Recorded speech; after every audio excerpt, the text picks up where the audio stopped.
Hi, my name is Haley. I'm here with Wild Hand, and today I'm going to be showing you how to make these neat and clean double crochet edges.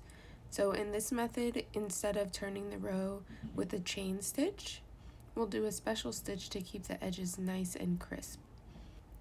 I'll be using this Leica crochet hook, and for my yarn today, I will be using this Manos del Uruguay Cardo. Both the hook and the yarn can be found in the description box below. So to begin, I'm actually going to do something a little funny. I'm going to remove my hook from the loop and insert it the opposite direction. This isn't necessarily mandatory, but I do think it just adds that extra crispness to the finished result. Then, in my last double crochet from the row before, right here, I'm going to insert my hook straight into the stitch without chaining anything.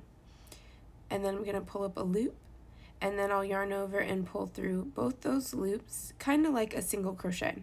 So these two legs, I'm going to insert my hook under the left one, and then again yarn over, pull up a loop, yarn over, pull through two.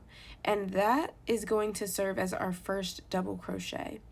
From there, you're just going to continue across the row, working double crochets as you would in any other method. I went ahead and finished that row, and I'm going to start one more row so you can see how it's done again.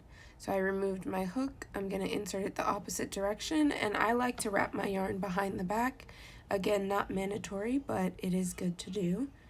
And then you're going to pull up a loop, yarn over, pull through two, and I'm going to insert my hook under this second leg, yarn over, pull up a loop, yarn over, pull through two. And that's all there is to it. Now I can continue to double crochet as normal.